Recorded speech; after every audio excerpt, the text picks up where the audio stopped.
बुखारी की हदीस है, जो बच्चे माँ के पेट में मार दिए जाते हैं, 1 दिन का हो, 2 दिन का हो, 1 महीने का हो, 2 महीने का अमल हो, जो बच्चे माँ के पेट में कत्ल कर दिए जाते हैं, इसकात कर दिए जाते हैं, गिरा दिए जाते हैं, क़यामत के दिन अल्लाह ताला इस बच्चे को जिंदगी देगा, उसको जबान देगा, उसका हाथ, उसके पैर उसको देगा। कयामत के दिन ये बच्चा अपनी माँ की पिस्तान से लटका हुआ आएगा। जा यौमल क़यामह व मुअल्लकुम बैन सदियहा। बुखारी शरीफ की हदीस के अल्फाज हैं, अल्लाह तबारक व तआला इस बच्चे को कयामत के दिन जबान देगा, हाथ पैर देगा, बोलने की ताकत देगा। ये बच्चा अपने माँ की पिस्तान से लटका हुआ आएगा, अपनी माँ का दूध पी रहा होगा, अपने माँ की पिस्तान से दूध को चूस रहा होगा। फिर अल्लाह उसको इजाजत देगा, आए मेरे बंदे, तुझे कुछ कहना है तो कहे, तुझे कुछ अर्ज करना है तो मेरे सामने अर्ज कर, तुझे कुछ बोलना है तो बोल। वो छोटा सा मासूम बच्चा जो दुनिया में माँ के पेट में मार दिया गया, माँ की पिस्तान छोड़ेगा, जबान चलाएगा, चीख कर कहेगा, यकूल या रब्बी हाज़िही उम्मी क़तलतनी। अल्लाह ये मेरी माँ है जिसने दुनिया में मुझे कत्ल कर दिया था। अल्लाह ये मेरी माँ है जिसने दुनिया में मुझे मार डाला था।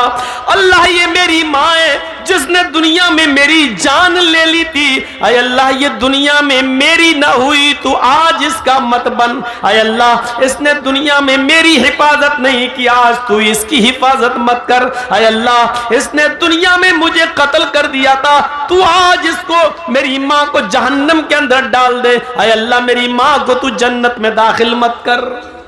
ये छोटा सा बच्चा जो पेट में मार दिया गया, कत्ल कर दिया गया, या यूं कह लो कि जिस बच्चे को हमने गिरवा दिया, ये बच्चा कयामत के दिन अपनी माँ को जहन्नम में ले जाएगा, कहेगा हाज़िही उम्मी क़तलतनी। ये जहालत हमारे यहां पर भी है, ये अरब के अंदर भी सारी जहालतें थी। जब ये जहालतें आम हो गई तब अल्लाह ने मुहम्मदुर रसूलुल्लाह सल्लल्लाहु अलैहि वसल्लम को इस दुनिया में मबऊस फरमाया। आपने जुए को खत्म किया, जुए की सारी शक्लों को खत्म किया। जुए की कई शक्लें होती हैं, सारी शक्लों को खत्म कर दिया जुए की। मैच बद कर होता है, यह भी जुए की एक शक्ल है। मसलन 5-5 हजार रुपए बदलिए, अगर तुम जीत गए तो 5 हजार हम देंगे, हम जीत गए तो 5 हजार तुम दोगे। ये जुए की एक शक्ल है। इस्लाम के अंदर ये हराम है। कबड्डी खेल रहे हैं, तुम जीत गए तो हम तुम्हें 5 हजार देंगे, हम जीत गए तो तुम हमें, ये टीम हमें 5 हजार देगी। ये जुए की एक शक्ल है जो हराम है। और एक जुए की शक्ल वो भी है, केबीसी, कौन बनेगा करोड़पति। यह भी जुए की एक शक्ल है। इस्लाम ने जहां बहुत सी चीजों को मना किया है, नाजायज तरीके से माल खाने, उसमें एक ये शक्ल भी है। कभी कभी आपने देखा होगा, हमारे यहां तो उसको पत्ती बोलते हैं, लॉटरी, आपके यहाँ उसको जो भी बोलते हो। ऐसा होता है कि 1-1 हजार रुपए के 20 मेंबर बन गए, 1-1 हजार रुपए हर महीना देंगे, 20 आदमी हैं। अब 20 हजार रुपये इकट्ठा हो गया, अब वो किसी एक को देना है तो उसकी बोली लगती है। तो कोई कहता है साहब 16 हजार, कोई कहता है 18 हजार, कोई कहता है 15 हजार, यानी मुझे इतना दे दो। तो जो सबसे ज्यादा बोली लगाता है, मसलन किसी ने कह दिया कि हमें 14 दे दो, और 14 से नीचे कोई नहीं आया, तो आपने उसको 14 हजार दे दिया। अब कितना बचा? आया 20 हजार, 1-1 हजार सबने दिया, आपको मिला कितना? 20 में 14 हजार में पत्ती बिक गई, वो रकम बिक गई, आपने उसको दे दिया 14,000, अब बचा कितना? 6। वो 6,000 रुपए सारे कैंडिडेट में बराबर बराबर बांट दिए जाते हैं। ऐसे जो सबसे पहले खरीदता है उसको 14-15,000 मिलते हैं, और जो सबसे लास्ट में लेता है उसको पूरा 20,000 मिलता है। लेकिन हर महीने उसको प्रॉफिट मिलती रहती है, जितने में वो पत्ती बिकती है, वो रकम बिकती है, वो बराबर बराबर तकसीम होती रहती है। ये भी हराम कमाई की एक किस्म है, ये भी जुए की एक बदतरीन किस्म है, ये भी नाजायज और हराम माल की एक किस्म है जो आज चल रही है। हाँ, कुरानंदाजी होती है तो वो ठीक है, मसलन 20 आदमियों ने 1,000 रुपए दिया, 20,000।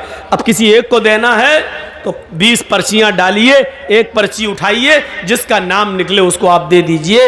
उसमें ना आप कम दे रहे ना ज्यादा, 20,000 उसको मिल रहा है, जिसका नंबर आता जाएगा उसको मिलता जाएगा, यहां तक कि आखिरी आदमी तक को भी 20,000 मिलेगा। ये जायज है। लेकिन उसको बेचना और बचे हुए रकम को सारे कैंडिडेट के अंदर और मेंबरों में बांटना, ये हराम है। तो ये चीज चलती थी। अल्लाह के नबी आए तो आपने जुए की सारी शक्लों को हराम करार दे दिया। इन्नमल खम्रु वल मैसिरु वल अंसाबु वल अज़लामु रिज्सुम मिन अमलि शैतान फज्तनिबूहु लअल्लकुम तुफ्लिहून। सारी जुए की शक्ल को हराम करार दे दिया। उसके बाद शराब नोशी, जिसमें अरब की कौम पड़ी हुई थी, खुद अल्लाह के नबी जनाब मोहम्मद रसूलुल्लाह सल्लल्लाहु अलैहि वसल्लम को नबी बन जाने के बाद भी, नबूवत मिल जाने के बाद भी कई साल लग जाते हैं शराब की हुर्मत का ऐलान करने में, क्योंकि शराब इतना ज्यादा पीते थे अरब के लोग कि अल्लाह के रसूल आसानी के साथ इस शराब को हराम नहीं कर पाए। आपको भी बहुत दिन लग गए, कई साल लग गए, मुख्तलिफ अदवार से गुजरना पड़ा, तब जाने के बाद लास्ट में जब हद से ज्यादा लोग आगे बढ़ गए और शराब पी पी कर कुरान की आयतें गलत पढ़ने लगे, शराब पी पी कर नमाज पढ़ने जाने लगे और नशे की हालत में नमाज पढ़ने लगे, यहां तक कि नमाज की हालत में नशा आने लगा और कुरान की आयतें गलत पढ़ी जाने लगी, तब जाकर शराब की हुर्मत का ऐलान होता है। एक सहाबी ने दावत की, हजरत अली की, अबू उबैदा इब्न अल जर्राह की, अब्दुर्रहमान इब्न औफ की, मुख्तलिफ सहाबा की जब दावत की तो खाना खाया, और खाना खाने के बाद शराब का दौर चला उस अंसारी नौजवान के यहाँ। जब शराब का दौर चला तो शराब पीने के बाद नशा आ गया, शाम का खाना जल्दी खा लिया, शराब पीने के बाद नशा आ गया और नशा आते ही नमाज का वक्त हो गया, मगरिब का अजान की आवाज आने लगी। उस अंसारी नौजवान ने अपने ही घर में चादर बिछा दी और कहा, अब तुम नमाज पढ़ने मस्जिद में क्या जाओगे, हम लोगों ने शराब पी है, चलिए यही नमाज पढ़ लेते हैं। वही नमाज पढ़ी जाने लगी। एक सहाबी नमाज पढ़ाने के लिए खड़े हो जाते हैं, शराब के नशे में अल्लाहु अकबर कहकर नियत बांधते हैं और कुरान की आयत पढ़ना शुरू, अल्हम्दुलिल्लाहि रब्बिल आलमीन अर्रहमानिर रहीम मालिकी यौमिद्दीन इय्याका नअबुदु व इय्याका नस्तईन गैरिल मग़दूबि अलैहिम वलद्दाल्लीन। यहां तक गाड़ी सही चलती है। इसके बाद दिमाग झुल्लाने लगा, नशा अपने अंदर काम करने लगा और वो सहाबी कुरान की आयत पढ़ने लगे।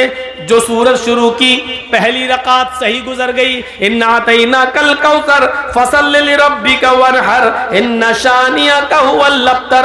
दूसरी रकात में नशा अपने उरूज पर पहुंचने लगा और नशे ने कुछ जगह कुछ पकड़ हासिल कर ली, वलद्दाल्लीन तक गाड़ी सही चली। उसके बाद कुरान की आयत जब शुरू हुई, सूरत कुल या अय्युहल काफिरून ला अअबुदु मा तअबुदून, इसकी जगह पर वो सहाबी कुरान की आयत पढ़ लेते हैं, कुल या अय्युहल काफिरून नहनु नअबुदु मा तअबुदून। मतलब ही बदल गया। शराब के नशे में और क्या पढ़ रहे हैं, कुल या अय्युहल काफिरून है क्या, ला अअबुदु मा तअबुदून, अय काफिरो मैं उनकी इबादत नहीं करता जिनकी तुम करते हो। लेकिन ये सहाबी क्या पढ़ रहे हैं, कुल या अय्युहल काफिरून, अय काफिरो नहनु नअबुदु मा तअबुदून, हम भी उसकी इबादत करते हैं जिनकी तुम करते हो। देख रहे हैं, कुरान कह रहा है मैं उनकी इबादत नहीं करता जिनकी तुम कर रहे हो, और ये सहाबी क्या पढ़ रहे हैं, नहनु नअबुदु मा तअबुदून, हम उनकी इबादत करते हैं जिनकी तुम करते हो। मतलब ही बदल गया। जैसी नमाज अल्लाह अल्लाह करके खत्म होती है, उधर मुहम्मदुर रसूलुल्लाह पर कुरान की आयत नाजिल होती है, या अय्युहल्लज़ीना आमनू ला तक़रबुस्सलाह व अंतुम सुकारा, ऐ ईमानो वालो तुम उस वक्त नमाज के करीब मत जाओ जब तुम नशे में हो, ऐ ईमान वालो तुम उस शराब के करीब मत जाओ जब तुम नशे में हो, उस वक्त तक नमाज ना पढ़ो जब तक कि तुम जान न लो हत्ता ला तालमू मा तक़ूलून, जो तुम्हारे मुंह से निकल रहा है उसको तुम समझने न लगो, उसको तुम जानने न लगो। जो तुम बोल रहे हो जब तक वो खुद तुम्हारी समझ में ना आने लगे कि क्या तुम क्या बोल रहे हो, उस वक्त तक नमाज के करीब मत जाओ। मेरे भाइयों, जब कुरान की आयतें नमाज में गलत पढ़ी जाने लगी और शराब पीकर लोग फख्र करने लगे, मैं तुमसे अफजल, मैं तुमसे ऊंचा, अरे मैं मुहाजिर हूं, अल्लाह के रसूल कुरैशी, मैं कुरैशी, अल्लाह के रसूल बनु हाशिम में, मैं बनु हाशिम का, तुम अंसारी हो, तुम जाहिल हो, तुम नीची कौम के लोग हो। जब आपस में फख्र गुरूर होने लगा, शराब के नशे में एक दूसरे पर फौकियत दिखाने लगा कि मैं तुमसे अफजल, मैं तुमसे अफजल, तब कुरान की आयत नाजिल होती है, इन्नमल खम्रु वल मैसिरु वल अंसाबु वल अज़लामु रिज्सुम मिन अमलि शैतान, और पूरी जिंदगी के लिए शराब की हुर्मत का ऐलान कर दिया जाता है। अब गवारा नहीं है, क्योंकि जिस चीज को मिटाने के लिए, जिस जहालत को खत्म करने के लिए अल्लाह के नबी इस दुनिया में आए, वही चीज चलने लगी है। इस्लाम में ऊंचा नीचा कोई चीज नहीं है, इस्लाम में तेरा मेरा कोई चीज नहीं है, इस्लाम में अमीरी और गरीबी कोई हैसियत नहीं रखती है, इस्लाम में सब बराबर है। तुम शराब पीकर एक दूसरे पर फख्र करते हो कि मैं तुमसे अफजल हूं, मैं तुमसे अच्छा हूं, मेरी कौम तुमसे, तुम्हारी कौम से अच्छी कौम है, मेरी कौम सबसे अफजल कौम है, ये कहने लगे हो। इस्लाम में इस चीज की और जाहिलियत की इस बदबू की कोई जरूरत नहीं है। इस्लाम इन तमाम खुराफातों से पाक है, इस्लाम इन तमाम बुराइयों से पाक और साफ मजहब है। इस्लाम ये कहता है कि तुम सब बराबर हो, कुल्लुकुम मिन आदम व आदम मिन तुराब, तुम सब आदम की औलाद हो और आदम मिट्टी से पैदा हुए थे, तुम सब मिट्टी के हो, आदम की औलाद हो, तुम में कोई बड़ा नहीं है, कोई छोटा नहीं है। ला फज़्ल लिअरबिय्यिन अला अजमी, तुम में से किसी अरब के रहने वाले को आजम के रहने वाले पर कोई फौकियत नहीं है, किसी आजम के रहने वाले को गैर अरब पर कोई फौकियत नहीं है, किसी अरब के रहने वाले को गैर अरब पर कोई फौकियत नहीं है। न कोई गोरा काले से अच्छा है, न कोई काला किसी गोरे से अफजल है। इस्लाम में सब बराबर है। इस्लाम के अंदर अगर कोई चीज बुनियाद और हैसियत रखती है तो वो है इल्ला बित्तक़वा, तक़वे की बुनियाद पर आप एक दूसरे से बड़े हो सकते हो, वरना नहीं। तक़वे की बुनियाद पर, जिसके अंदर जितना तक़वा होगा, जिसके अंदर जितना तक़वा होगा, परहेजगारी, तक़वा, तक़वा, तक़वा किसे कहते हैं, उसकी छोटी सी मिसाल अगर हम समझ जाएं, अल्लाह के नबी सल्लल्लाहु अलैहि वसल्लम ने फरमाया, गौर कीजिएगा, आपने मेहनत करके 99 रुपए कमाए,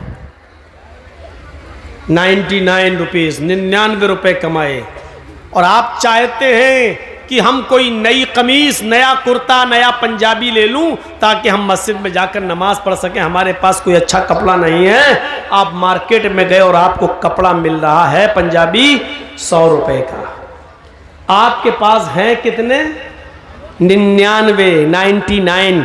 ये आपने जंगल में लकड़ियां काट काट के बाजार में बेचकर कमाया है, या यूं कह लो कि आपने मजदूरी कर कर के 99 रुपया कमाया है, या यूं कह लो कि आपने रिक्शा चला चला कर मेहनत करके ये 99 रुपया कमाया है। लेकिन 1 रुपया आपके पास कहीं से हराम का आ गया, नाजायज हराम का, और आपको मालूम है कि ये हराम का रुपया है। 99 रुपए में वो 1 रुपया आपने मिलाकर 100 रुपए का कुर्ता ले लिया, 100 रुपए का पंजाबी खरीद लिया, जबकि 99 रुपए हलाल के हैं, 99 रुपए मेहनत के हैं, लेकिन 1 रुपया उसमें जो हराम का आपने मिलाकर कमीज खरीदी। अल्लाह के नबी फरमाते हैं जब तक वो कमीज तुम्हारे जिस्म पर रहेगी, जब तक वो कुर्ता तुम्हारे जिस्म पर रहेगा, अल्लाह के यहाँ तुम्हारी एक भी न फर्ज इबादत कबूल होगी न नफली इबादत कबूल होगी, तुम्हारा एक भी सजदा अल्लाह रब्बुल आलमीन की बारगाह में कबूल नहीं किया जाएगा। क्यों? पूछा अल्लाह के रसूल क्यों? आवाज आती है इन्नल्लाह तय्यिबुन व यक़बलु तय्यिब, अल्लाह पाक है और पाक चीज को पसंद करता है। अब आप सोचो कि 99 में, अरे भाई 99 में 1 हराम का मिल गया तो क्या हुआ, 99 तो हलाल के थे। तो आप इसको यूं सोच लो कि आपके पास एक बाल्टी पानी रखी हुई है, पूरा आपने अभी इसको नल से निकाला है, अभी आपने इसको हैंड पाइप चलाकर खींचा है, ये पानी है, और आपकी आंखों के सामने उसमें पेशाब का एक कतरा चला जाए, पेशाब की सिर्फ एक बूंद चली जाए, तो ईमानदारी के साथ बताइए क्या वो आप पानी पिएंगे, या उस पानी से आप नहाएंगे, या उस पानी से आप कपड़ा धुलेंगे? अगर आपकी आंखों के सामने उसमें पेशाब की एक बूंद चली जाए तो नहीं, क्योंकि आप जानते हैं पूरी एक बाल्टी पानी पाक है, लेकिन उस एक कतरे ने, पानी के पेशाब के कतरे ने पूरी बाल्टी पानी के को नापाक कर दिया है। चूंकि वो माए कलील है इसलिए वो नापाक माना जाएगा। तो मेरे भाइयों, इसी तरीके से 99 रुपए में 1 रुपया आपने हराम का मिला दिया तो वो 100 रुपए भी अब आपके हराम के हो गए। वो कुर्ता, वो कमीज, वो पंजाबी, वो लुंगी, जो भी चीज आप उससे खरीदेंगे और उसको पहनकर नमाज पढ़ेंगे तो अल्लाह के यहां कबूल नहीं होगी। ये तक़वे की एक मिसाल है, कैसे बचना है। इमाम गज़ाली रहमतुल्लाह अलैह अपनी मशहूर किताब अहयाउल उलूम के अंदर एक वाक़या नकल करते हैं कि एक शख्स ने किसी का मकान किराए पे लिया था। होता नहीं, हम लोग रेंट पे ले लेते हैं, चलो हम यहाँ रहेंगे, रह लिए। रेंट पर, किराए पर मकान खरीदा था। उस बुजुर्ग ने कोई लेटर लिखा, लेटर, खत। उस जमाने में लकड़ी का पेन चलता था, लकड़ी का कलम, और स्याही से, इंक से लिखा जाता था डुबो डुबो कर। उसने सोचा कि अभी ये ताज़ा ताज़ा खत लिखा है, इस इंक को खुश्क करने की ज़रूरत है। तो वो जिस किराए के मकान में रहता था, उस किराए के मकान से थोड़ी सी मिट्टी उसने उठा ली और कागज़ पर डाल दी ऐसे, ताकि वो इंक जल्दी सूख जाए, खुश्क हो जाए। उसने सोचा थोड़ी सी मिट्टी लेने में हर्ज किया है, ये मकान अगरचे मेरा नहीं है, थोड़ी सी मिट्टी तो ले रहा हूं। मिट्टी, जमीन पर पड़ी हुई मिट्टी, उसने उसको लिया और लेटर पर, कागज पर ऐसे डाल दिया। रात में उस बुजुर्ग ने ख्वाब में देखा कि उसके ख्वाब में कोई फरिश्ता आ रहा है और उस बुजुर्ग से कह रहा है तुमने किसी के मकान पर किराए पे रहते हो, तुम, ये तुम्हारा मकान नहीं है, तुमने इस मकान से थोड़ी सी मिट्टी लेकर जो कागज पर डाल दी है, कयामत के दिन तुम्हें पता चल जाएगा ये थोड़ी सी मिट्टी लेने का अंजाम क्या होता है। सोना नहीं लिया था, चांदी नहीं ली थी, दौलत नहीं चुराई थी, घर के जिस मकान में रह रहा उस मकान की कच्ची जमीन से थोड़ी सी मिट्टी उठाई थी और स्याही को, इंक को खुश करने के लिए कागज पर डाली थी। ख्वाब देख रहा है कयामत के दिन तुम्हें पता चल जाएगा दूसरे के मकान से थोड़ी सी मिट्टी लेने का अंजाम क्या होता है। मिट्टी ली, तब यह हाल। जो दूसरों की दौलतों पे कब्जे कर रहे हैं वो अपना अंजाम सोचें, जो दूसरों की जमीन और जायदाद को हड़प कर रहे हैं वो अपना अंजाम सोचें, जो दूसरों की जमीन और जायदाद पर कब्जे कर रहे हैं वो अपनी फिक्र करें। जो अमानतों में खयानत कर रहे हैं, यतीमों, गरीबों, बेवाओं, मिस्कीनों और फकीरों का हक मार रहे हैं, वो अपना अंजाम सोचें।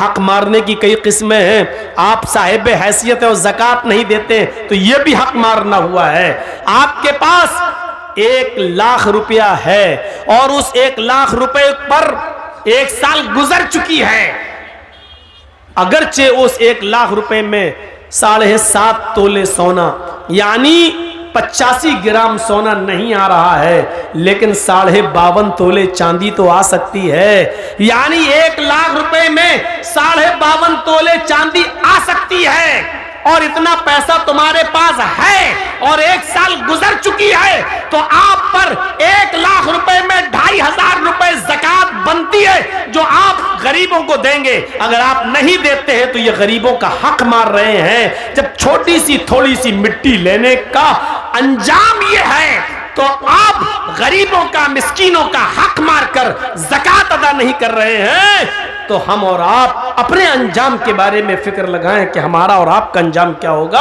अगर हम अपने माल की पूरी ज़कात नहीं देते हैं। तो यह हक मारना ही है।